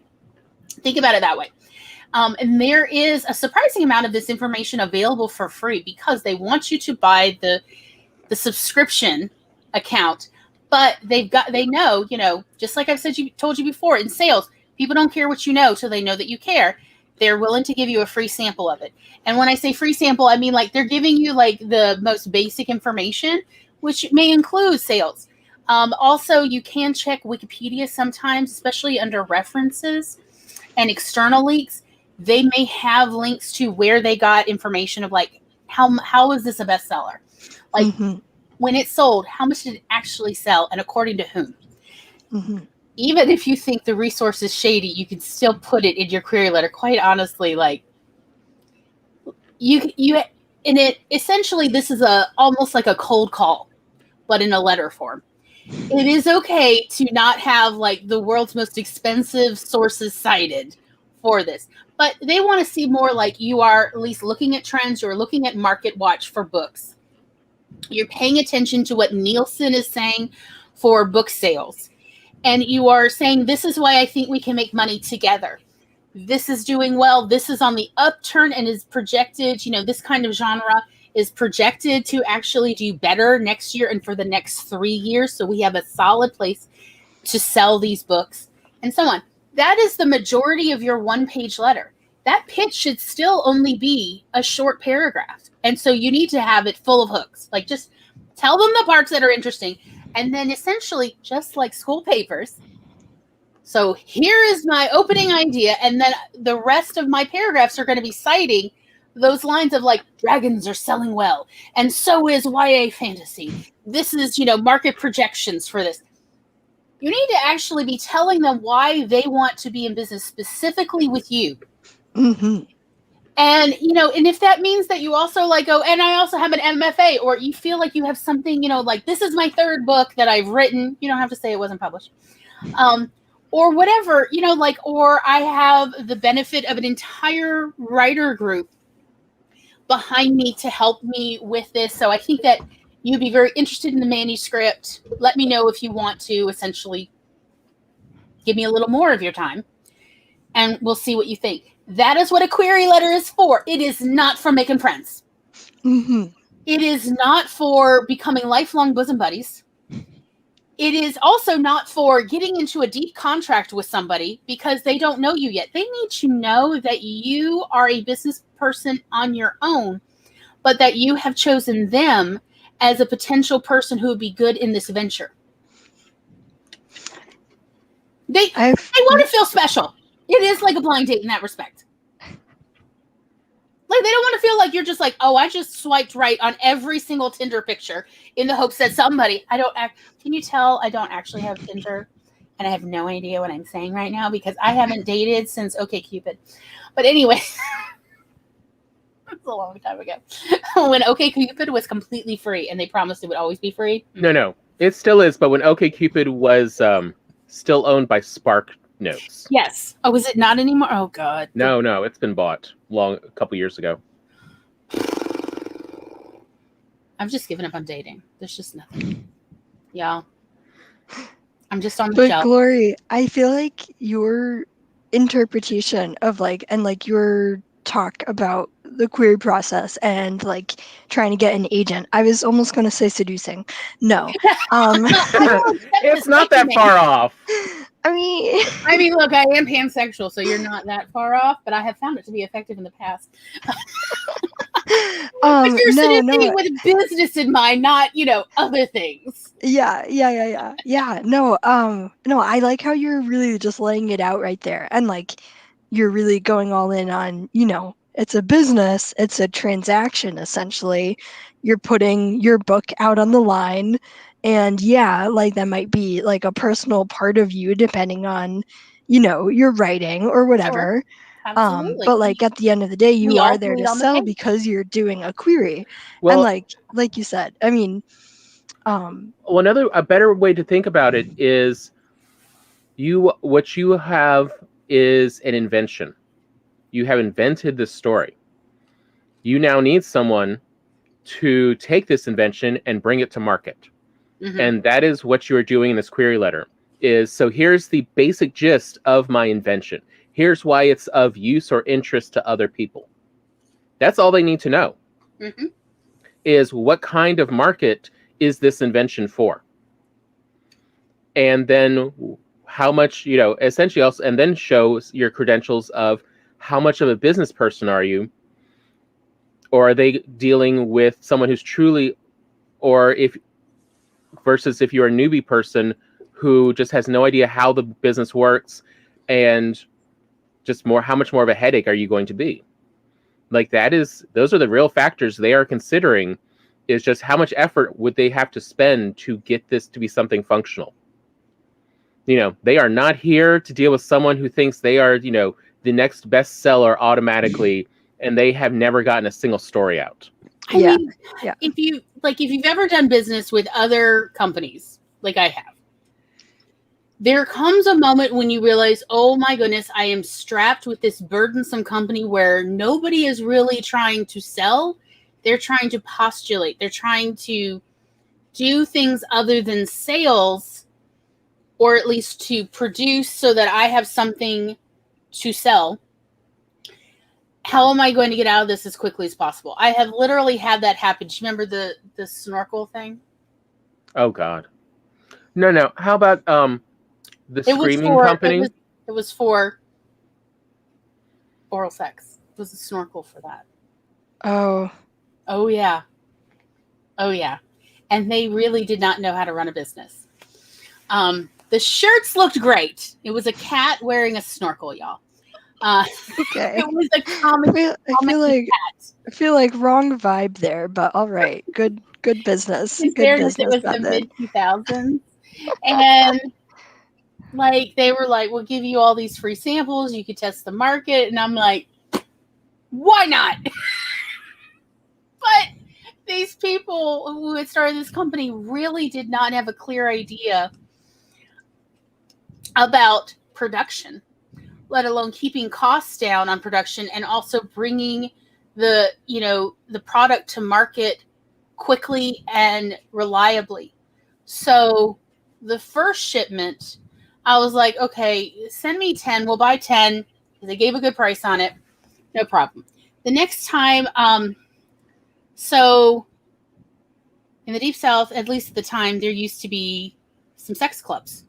And we had taken this product to several clubs to see if they were interested. One of the clubs made an order. They're like, we'll sell it. And I'm like, great. So I order 100. And I'm waiting 3 months and I'm like, I literally cannot function as a business person waiting for product to come this slowly. I have, criteria to meet. I can only be there so often. And also there is a reputation issue going on. The people need to know that they're safe depending on you bringing something to market in a reliable manner. And so it became very burdensome to do business with them. So it's not that different with a literary agent looking at a query letter going, this person doesn't even understand the market or what, I am trying to then would need to sell this book in. They're expecting me to do all this work. And they're not interested in even understanding, their side of this. I'm going to have to lug this person through this business, and they think they're a dream come true, when in fact they're a lot of work. Mm-hmm. Mm-hmm. So that query letter really needs to show hi, I'm a fully active person in this business venture. You are not alone in this. I am not, what we call a doomy queen. That the writer is not one of those, that the writer is very happy to be part of the work and be a fully fledged business partner in this venture. Rather than, isn't that your job? Isn't it you do all those things? Like, really? This is not all of my job. Mm-hmm. Right? Should you, with the product, at least be somewhat familiar with what the market wants right now and what the projections are? Like, yeah, right. I'd much rather be taken on board as like being part of the learning process, especially too, instead of like, okay, now here's what my role is and here's what your role is now. Go figure it out. But like, I feel like that learning doesn't start once you like get your book with an agent, right? Like it has to start way before that, like with research, with everything, like you're saying too. So and so they're looking for someone they can communicate with. That's the key one. Who is also who is open to criticism of, here's how we're going to have to change this, here's our approach maybe needs to be this. They need to know ahead of time you're the kind of person who can handle that, versus a lot of people like, no, I have made this book perfect. It is golden. It is beyond reproach. It cannot be changed. This is it. But also I feel like there can be a middle ground in between the two. Like I feel like the majority of writers aren't the people who are going to be like, my book is absolutely perfectly perfect and here's why, and we can never do anything to change it. But there's also like this subset of writers who are like, yes, those are some good suggestions, but I don't like them. If that makes sense. Versus agents are totally okay and understand when you come back with them of, okay, so we could make those changes, but that's going to require me to rewrite between a quarter and half this book, which means it's going to take me somewhere between 3 and 6 months to get this rewritten, and at least, a few early edits, not even a full, edit for publication. Do we want to do that? If they're looking for that kind of communication, not no, this isn't possible. We can't do that. We can't change it. Like, they're looking for what's the real situation, what's feasible, what's not, what's the time frame, because they also work in time. Time is money. Right. And right. that's what you're trying to show in this query letter. Is that you're someone who views this as well as a business. So you are both have the same vision of what you're getting into.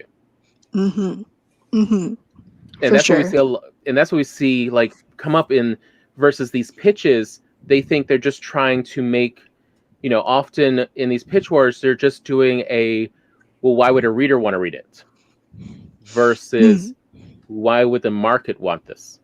And again, so it's like, and we understand where, a lot of agents get reticent because there's such an energy difference between someone who is going to be a full partner in getting this book out there and published versus someone who's like, well, I have this story. You just need to get it on bookshelves. Right. So something I heard from people who have had agents and who had agents in the present tense and in the past tense.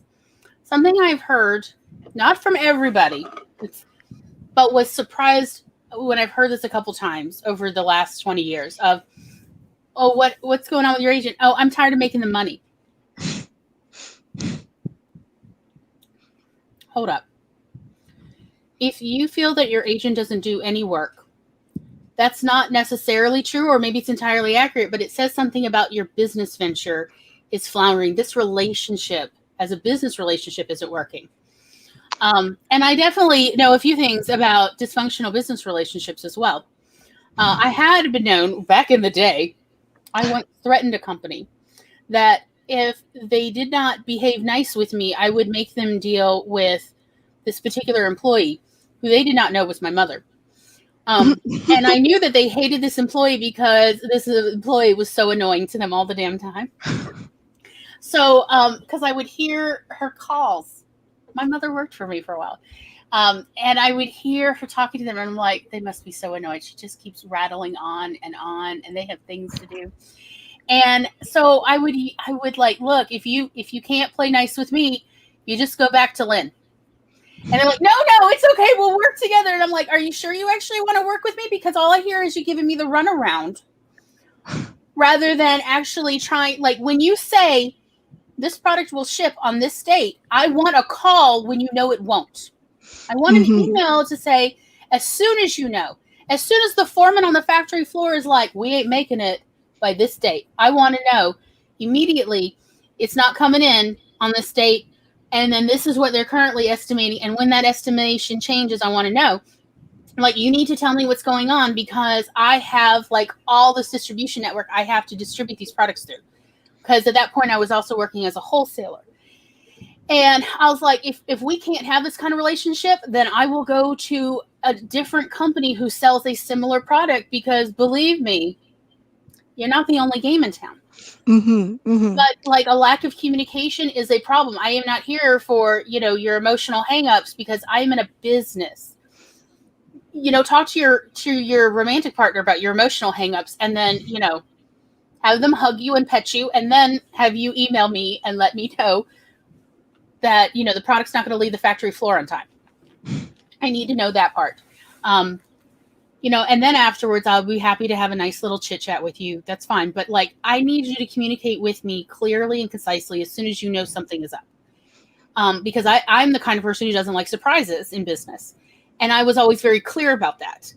Of like, I don't like surprises. Don't surprise me with stuff. I need to know as soon as you know. So I need to know way in advance there's going to be a problem so I can figure out a way to compensate. But believe me, if you tell me that, I will still be loyal to you. Doesn't mean I will like not order from your competitor to fill in that product gap in the meantime. But I will still come back to you, even though essentially you're having some supply chain issues. Mm-hmm. So are you saying this as like an analogy for like the author versus the agent relationship, or Well, like the agent versus the like their company, or like Publisher. for selling the book? Well, like for an agent is looking to the writer of the writer is the one who is supplying a product. Right. So if that supply chain, if the item is not going to be available in the time space, the time frame that has been promised, it's let me know as soon as possible. But so the agent, because I don't know any literary agent who hasn't already been burned. It doesn't matter how new they are to the industry. I'm sure they've already been burned. I mean, I'm sure next time we talk to Zara, we can ask her about, how is it that agents get pre-burned before they actually get employed as agents? Because we've never met one who hasn't been burned already. They're already burned. I've never met one. Even like the new ones, I'm like, so you've been burned? They're like, yeah, one time. And I'm like, but you like are literally less than a year in the business. Okay, so, but it comes down to the writer is like having a factory. They're putting out a product. And so what the agent is initially looking for in a query letter is, will this person not burn me? Will this person communicate clearly, do their best to make dates and understand the market so they're not going to make weird products that I can't sell anywhere? Mm-hmm. Like that's what the agent is looking for in that query letter, is to get a vibe, a sense that this person has a level head and is essentially very pragmatic about the industry. Mm-hmm. And is not trying to get one over on anyone, is trying to be an equal partner, but certainly does not have this view of, I'm so tired of making money for the agent. Like when I was doing other business to business relations, I was always very happy to be making money for the distributors, for the manufacturers, for the salespeople. I was like, yeah, I am one person and there's plenty of money to go around. And I'm going to tell you, you do enough volume, there's enough money to go around. Mm-hmm. Like, honestly, you do your job and everyone else does their job, there is plenty of money. And I really feel like books, even like 50 Shades, show there's plenty of money to go around if everybody's doing their job. But this attitude of it's the writer against the world genuinely concerns me from a business perspective. Eva says, I'd rather hear I'm going to be late over hearing, sorry, my car died. And then the cat ran out and I had to get him. And now I'm on my way and I'm so sorry. Yeah. It's like an email of, we need to talk. There's a delay. I'm now estimating to be done on this month rather than the previous estimate. And we need to talk about what can be done, if anything. Yeah. And honestly, that's how it is in theater too, with like rehearsals. Like you'd rather be, if even though on time is late, like if you're gonna be late, then you better just come in and be prepared to do the work instead of saying, or instead of like interrupting the rehearsal and being like, so sorry, I'm late. I had to do this and this and this and this and this, instead of like a heads up earlier on, Yeah, I would definitely suggest like the idea of a query letter is definitely enthusiasm, rather than being on the defensive that already something's going to go wrong or on an attack. Yeah, this agent's not going to pull their weight. Like, what is pulling their weight? Like, if you don't like working with them, don't blame, how they work for the problem. It's just, hey, it didn't work out, move on. But Maggie had a question earlier. Let's say, like, if your book is a genre mash, how many different pitches should you write? How targeted should you be? How do you address part being outside of a single genre? And honestly, like a bunch of my pitches would be like blank meets blank. It's A Wrinkle in Time meets Game of Thrones. And that's the start of my pitch, is to tell them like, okay, this is a genre mashup. So I guess let me think. What is a real genre mashup? Would be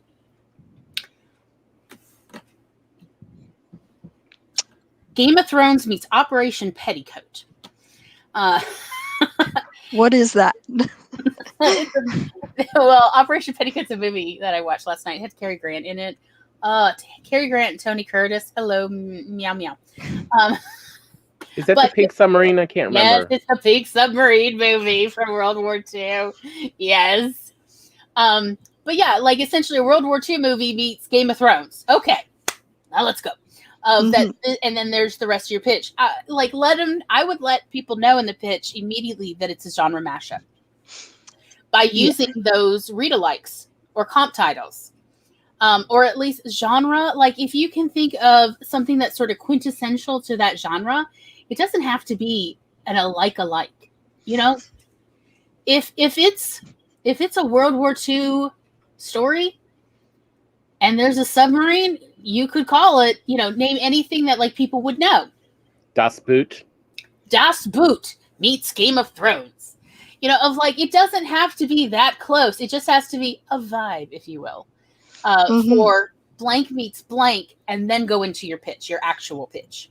There was this pitch that I saw in Pit Mad, like either last year or the year before, that was Doctor Who meets The Notebook, and it's been stuck in my head ever since. So I mean, that sounds kind of fun, quite frankly. Yeah. I hope that that it got picked up. So maybe we'll see that. I feel like isn't that just the Diary of River Song? I know, that's what I was thinking of. Was that one compilation video that I used to watch endlessly for many years. That is it's like all the River Song moments, but to that Twilight song, "I Will Love You for 1,000 Years." I love that. Used to make me cry every time I went, yes, River Song and the Doctor. Okay, so hopeless romantic. So yes, I'm here for all of that. Anyway. All right, so if we are going to timer soon, what are we? Oh, you know what? I know. We're going to do the little dinos. Oh, yes. The little crochet dino creatures on their little adventure. Okay. So, how about we do a little 10-minute bio timer? Get a snack, get some water, stretch the old legs, do the things. And then we'll meet y'all back here in about 10 minutes. I'm going to play the interstitial video, but as always with the interstitial videos, I just want to point out, do not drink what they drink. Don't drink out of a pool and don't drink out of the river, y'all. Please don't. It's not safe. Tom thought it was a funny joke to put in. So, and with that, I'll see y'all in a moment.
Beep, beep, beep, beep. Beep, beep, beep, beep.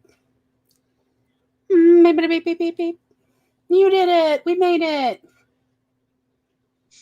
They're so cute. Aren't they the cutest? So, how did everybody's break go? I'm so sorry. Unfortunately, I have to run. I need to go for a walk, and also my parents are calling me. But thank you so much for having me. One of these days, I will stay the full time.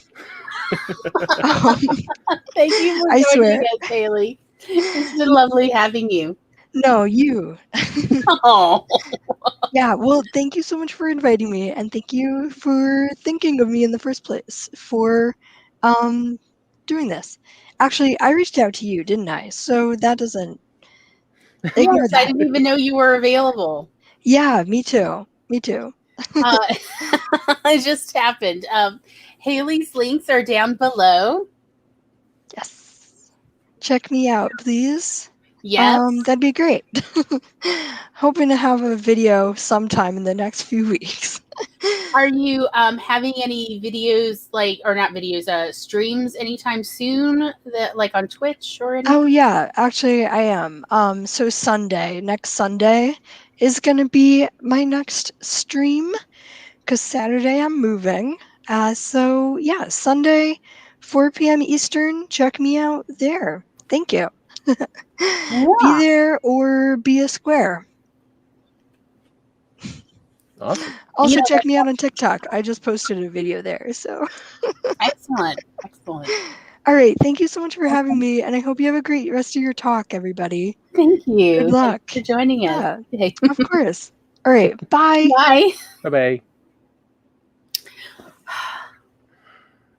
Well, it's just us chickens. Mm-hmm. As in, ain't nobody here but us chickens. Ain't nobody here at all. All right. So here we are at the top of the third hour. How to solve all the problems of the world.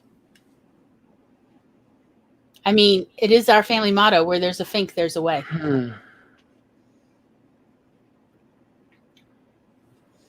Yes, all these spring chickens. Cluck, cluck. Okay. So, okay. All right. So, here is one of my solutions for if you are not sure how to get started with pitches, quite honestly, because it is always better to get something started and then keep revising than to just be paralyzed. It's sort of like the blank page, but with pitches. And that's why I say go with, a Mad Lib idea.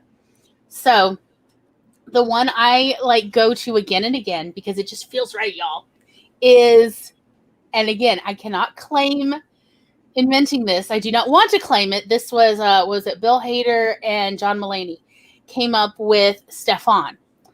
If you like this and this, check out this. It has everything. Blank, blank, blank, and blank. And then something surprising. Right? That is the pitch. So it goes like this.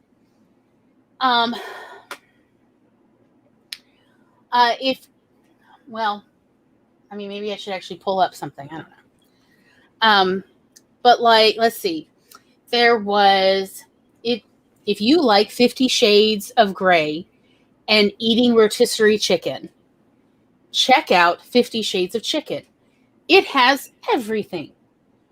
Delicious chicken recipes, some highly inappropriate short stories from the perspective of a chicken in a BDSM-like relationship, as well as succulent pictures of chicken, pre-cooked, post-cooked, garnished, sometimes naked, and so on. You see where I'm going with this? Of try the Mad Lib version and see how it feels.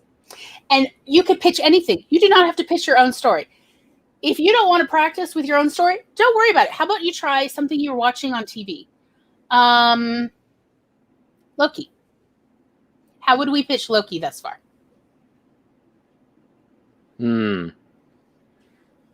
Let's see. What is it? If you like trickster gods and stories that go nowhere, that are beautiful, try watching Loki on Disney Plus. It has everything. High production value. Owen Wilson in a very odd 70s kind of bureaucratic office job. time travel, lying bureaucracy, or something else. I'm not entirely sure what it is. What else? And some sort of narcissism flirting going on. You'll love it. Like that. Just try pitching anything you're familiar with. You can pitch. All right, you pick one next. We'll do another one. I'll make me a banana shake with chocolate.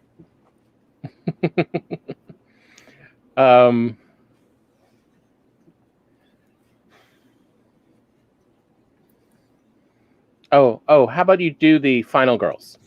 Okay. Oh. What? Yeah, pitch Final Girls. Okay. Which is a movie we saw recently. Yeah, we just watched it. It's from 2015 or something. Okay.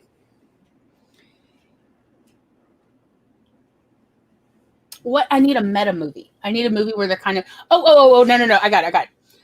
If you loved Slumber Party Massacre and The Last Action Hero, you're going to love Final Girls. It has everything.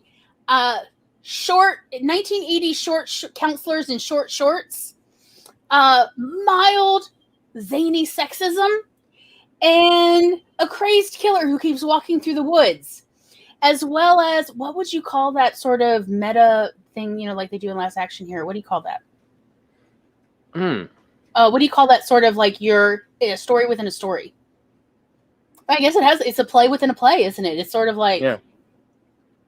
And characters inside of a movie who are aware of the movie. It has everything, as well as zany murders. Can you call it that? That was a really weird murder that Middleditch got. Yeah. Oh, and sequels. It already has sequels baked into this story. As well as a mother-daughter relationship where the daughter saves the mother and the mother saves the daughter, even in the movie. I love that it's called Camp Bloodbath, but that's what the movie's called, by the way. Inception? Sure, yeah, I like it. Kind of it's sort of if you loved Slumber Party Massacre and Last Action Hero and Inception, you're going to love this one. Final Girls has everything except nudity. They think that's actually why it didn't do well, it was targeted at 13-year-old boys, and they only ever get down to bikini or bra tops. And I'm like, maybe they just didn't market it well, because I feel like it was very much a feminist film.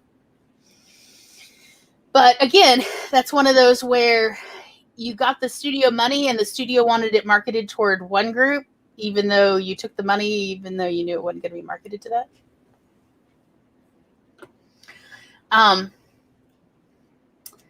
Let's see. Red Rising and Alphabet Squadron, adult sci-fi complete with XXX words. A young pilot for the oligarchy vows revenge on the rebels when they kill his family. A rebel pilot on an assassination mission gone wrong gets captured and brainwashed. It's a war of politics and dogfights in space. Hello, yes. Yes. Take my money. That's a good Take pitch. my money now, damn it. Yeah, you had me. Yeah, I love the dogfights in space too.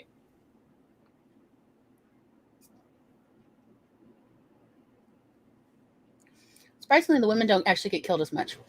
It's mostly the men who die. And then, spoiler, since there's a sequel, nobody really dies, apparently. It's great. Y'all, even if you don't like horror, I think y'all may actually like Final Girl. I was surprised. We debated whether that should go under our feminist films pitch episode that we've been talking about for getting excited about movies. Yeah. Yeah, everyone agrees. Clinch end with that one too. Yes, I love it. Yes, Nia agrees. Yes, we love it. We all love it. It's getting great. Laura. So that's what I want to suggest everyone is your homework, should you choose to accept it, is to practice the idea of making short pitches about anything you've watched, anything you've eaten, anything you feel like. Try pitching to your family members. So, like, if you know you have a family member who likes, say, a particular genre of movie or TV show or something, try pitching something, even if they've already seen it, and ask them to like grade your pitch. Is it a good pitch? Is it strong? So that you can start like building up your pitch muscles. Because let me tell you, this skill will be useful to you the rest of your life. If it is not, I will give you all of your money back and more. This skill is so useful in you name it. So there's a bunch of different ways to do pitches, but start practicing how to do pitches. Query letters are a little bit more, well, they're rare and they're a little bit more complicated. So if you are interested in querying, what I would recommend is brush up on basic business letter writing if you're not already familiar. Now, some of us are old enough to have actually had to practice this in high school or college, or in business, actually. And there are, in fact, books, probably at your public library, that literally are called like business letter templates or something to that effect. Those are much better than any business letter templates you're going to probably find in most word processor software. Yeah. Like there was some really great, like the older the business letter book, the better it tended to be. If you can find one published in the 50s or 60s, those are wonderful. They are worth spending the 50 cents or $1 at a garage sale for. Highly recommend. I try to keep at least one book somewhere in my house at any given time for business letters, just because just reading over these essentially general business letters, and I mean, like, the book would be thick. Like, it's not like just a few letters. But it would have everything down to the formatting as well as the body of the letter, and you would just you would insert the information. I found them to be very inspiring, actually. And it may help you with your query letters. Not that, and like a lot of people have this idea that business letters are stiff and they're impersonal, and I would not say that that is accurate at all about, especially business letters from the 50s, 60s, even 70s. Back when people had professional secretaries, you know, who went to secretarial school for multiple years and earned their degree. Just saying. But like, and Laura's short pitch there really helps illustrate your pitch is primarily what is the inciting incident? How can you phrase that in a sentence? And then bullet points of what are the set pieces that are really notable in your story.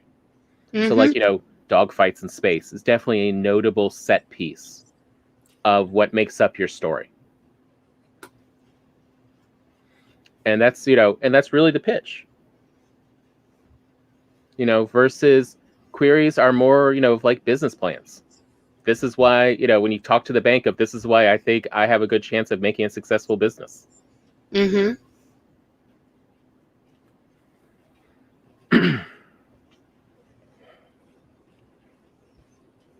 Let's see. Do we have anything else left? Yeah. What is there left to talk about?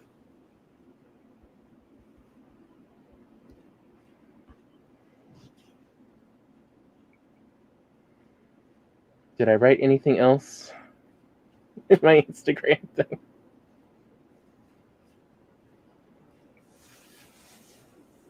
Because, yeah, it's like, I think that's just about covers everything. Oh, you mean like my basic, like, just pitch everything and anything? Yeah. And, you know, playing the improv game and talking and just talk to random people.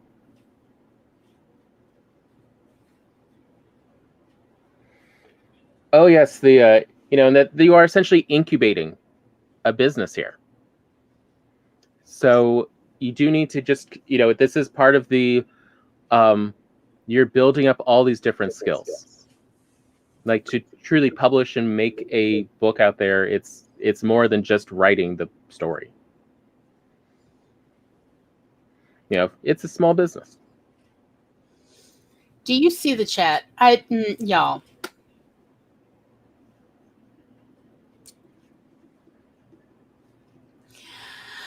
Ian wants to know, do you have a pitch for your current work in progress? May I ask which one? Why, yes, I have ADHD and Tom has ADD. It's like I can go over so many. Let's see. Rogue Angels have decided it's the end for humanity, and Michael is buying time by taking Gabriel on a tour of the Earth before they destroy it, in the hopes of discovering who's really behind this plot while God is away. Plot to end the human race.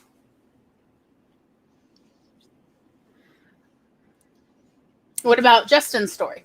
You want to, what is the pitch for that one? You want to do that one? What is the pitch for that one?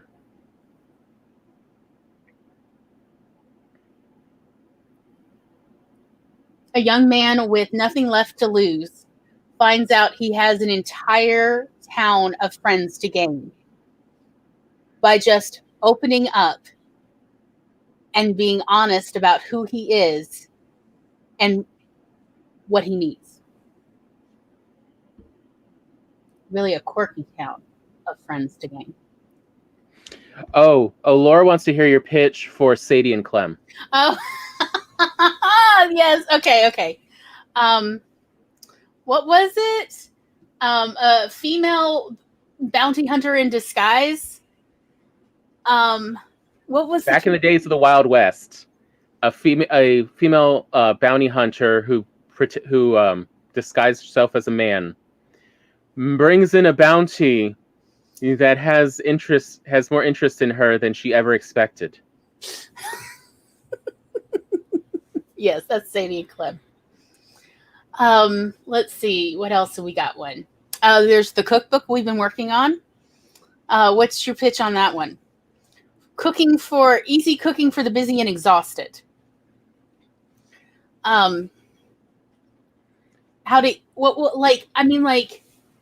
Recipes for people who need to sit down in the kitchen. And eat well. Eat very well. But what would be the set pieces though for Sadie and Clem? What is it that? Because we have the inciting incident there, but what are the set pieces that people should look forward to seeing in there? Okay, in fairness, Sadie and Clem are still in zero draft, so they haven't even been outlined. Quite frankly, I've just been zero drafting to get to know them and to figure out their backstories. But it's definitely set. There will be romance. Yes, it's 1880s. It is very queer romance. So it's actually Sadie, Clem, and what is Sadie's girlfriend's name? Oh, I wrote it down somewhere. But it's Sadie, Clem, and her girlfriend. I think end up on the run. They plan a heist. Remember, they're doing a counter heist. Oh, is that what they're doing? Oh, I don't. Remember, they do a counter heist to prevent the people from actually stealing something.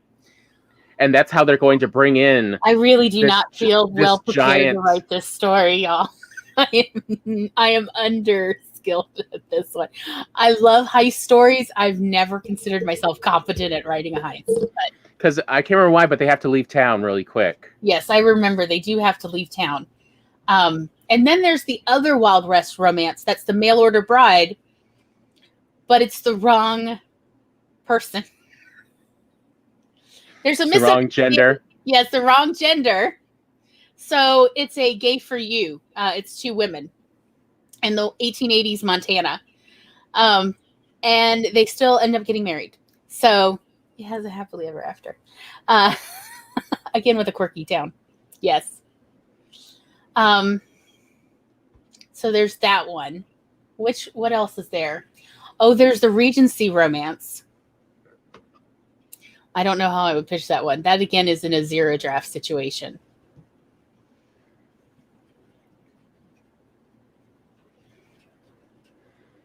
Queer Bridgerton. I mean, now that I know what Bridgerton is, it was like, because it was going to be like queer Sense and Sensibility. But, you know, more diversity and yes, sleepovers. Way more sleepovers. Maybe based on real experiences. Yeah, like, yeah, with plenty of like real people.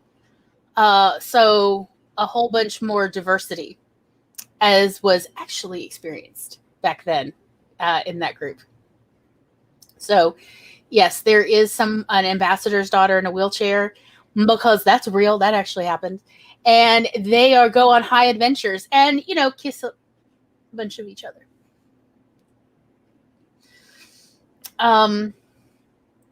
What?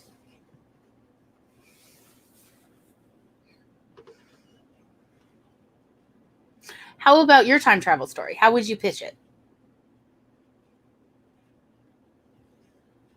Mine's not time travel. I thought you had interdimensional. What time travel one? Well, okay, interdimensional. I thought of it seemed like time travel, but all right, fine. Alternate reality story. Sure.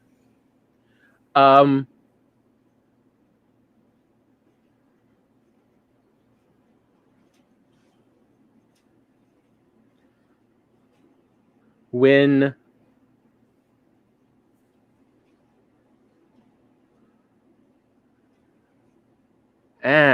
how would I?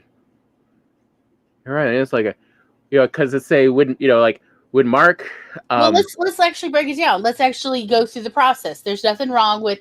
Look, we are among friends who are still here. So, okay. So let's actually do the process. You've got a man with a key to alternate universes who has nothing left to live for. So he hits the road. And when he comes upon another version of his sister in a reality where he had taken his own life, he realizes he can't leave her, and at the same time what he did to his own sister, and he needs to get back to her. How is he going to redeem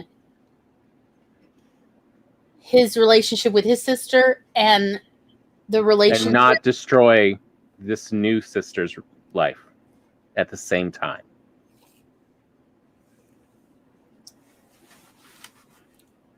It took me a while, but I did find a solution.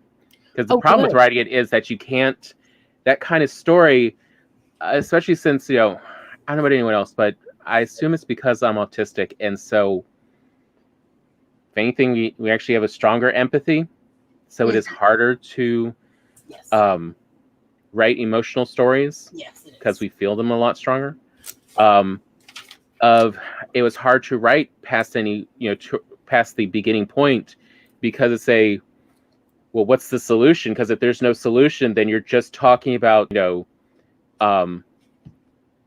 taking one life to save another situation. You're not saving both, in which case it's a wash. That's not a good story.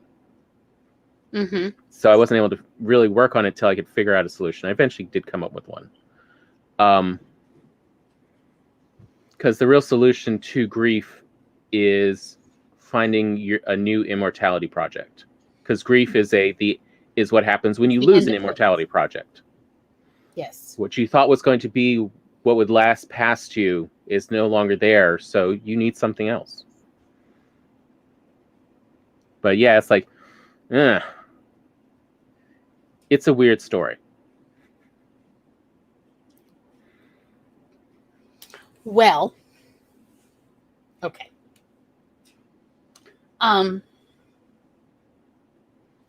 So Megan says, I have no idea how to pitch my story other than just sharing the premise. Good point. What I would definitely think about is what are, as Tom said, settings and characters as far as where are the hooks. There's something about it that hooked you, that you are getting out of this story, that like made you interested enough to actually be willing to put in the work. What is that? And then start figuring out what could be the hooks for other people outside of you, you know, like that might interest them. So if it's the story I'm thinking of with like, was there like an accidental murder or something or killing? It's like secrets. Secrets are a very big hook. And a mystery of somebody younger who's figuring out this mystery about the purse. There's potentially a hook in there. So that there's sort of a detective mystery, or not like detective, but like where this woman is solving a mystery that she may be related to. And to like figure out what are the hooks. So again, I do want to go back to that basic premise of if you like this and this, then check out this. And you can honestly, in the meantime, put in your project title and just say it has everything, and then list 3 things. And one of them be, the last one be like the twist. What is the twist? There's a twist in most stories, as twists are quite useful hooks. And write that out just to give you a basic idea of where to go with your pitch. I think pitches can be very useful in the early drafting phases because it helps guide the story to the strong parts of the story. You know, like while you're writing it and while you're editing it, it helps guide you to stick to the strong elements that are compelling. Okay, Laura says Stargate and Lovecraft adult sci-fi complete at XXX words. Ilara Levitt is chosen to become an oracle priestess, receiving blinding visions of the future that put her on the path to try and save the world. Religious politics, secret societies, and murder will all stand in her way. Very good.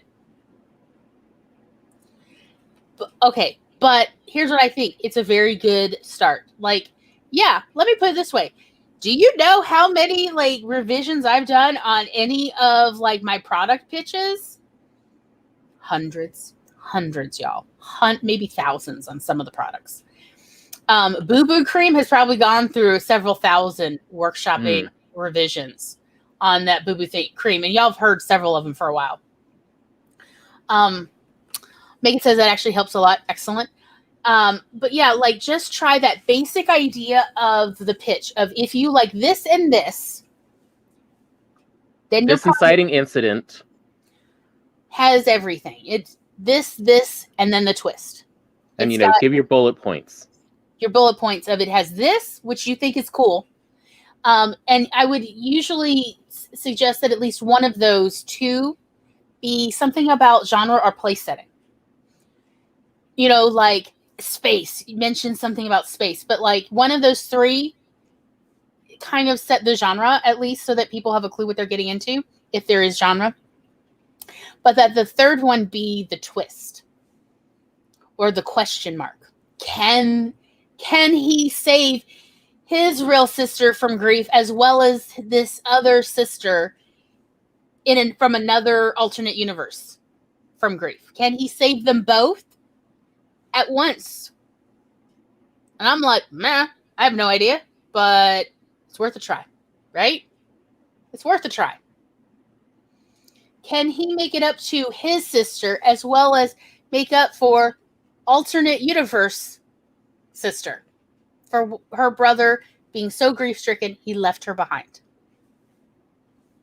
I don't know, but I want to find out. Thankfully, I've got inside track with the writer, so.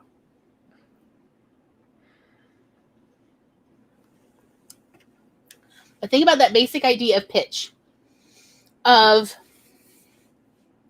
again, the alikes, the comp titles, do not need to be exactly alike. They can just be a vibe. Just go with a vibe. Try that for a while. Try to use not the exact comp titles you want to use, but just so here's a good example to kind of keep in mind and think about it. We were talking about before the show, because I was joking about it, of some movies we were watching recently, and my headcanon for them, because they have such similar vibes, even though they really do not have similar stories at all.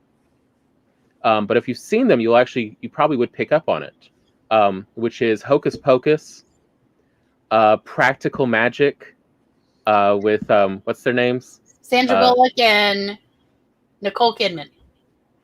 And The Frighteners with Michael J. Fox and Jake Busey. These all seem like these are all very different movies, but they all have a very similar vibe. You can definitely see in my headcanon, they all exist in the same world. They definitely play by similar rules about how ghosts work, about how the supernatural works and how magic works. And so you can see that, them all existing together. But they are not in any way the same genre, the same storytelling style, but they still have all the same vibe. Yes. I mean, I can honestly see, like, if you loved Hocus Pocus and Practical Magic, you'll love Frighteners. It has everything. Scam artist ghosts. The Psycho Ghost. Bonnie and Clyde mass killers. From Beyond the Grave. And a heartwarming romance. I don't know. I'm just thinking off the top of my head, y'all.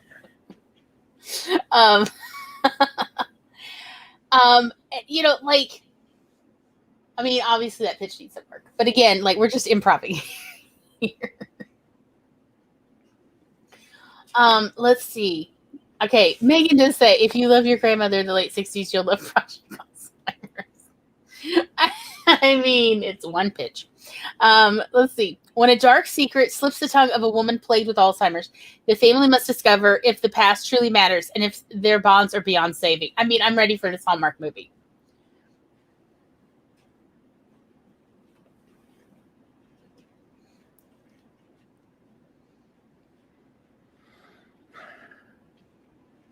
Yeah. What's that? Have we now said what we wanted to say about pitches and queries? I think so. I think we've hit all the points. Okay, well, part 2, I think it's about concluded, unless anyone has anything more to add. Next week, it will be part 2 of demographics and branding. It's going to be great. Did anybody believe me? No. Couldn't help it. We're going to talk a bit more extensively about how to figure out demographics, or even how to play with demographics. You never know what you're actually going to enjoy, quite honestly. So it's going to be lovely. And thank you so much for coming. And we will see y'all next week. We've been Glory and Tom. And yes, there will be an after party. If anyone needs the link, let me know. Bye-bye.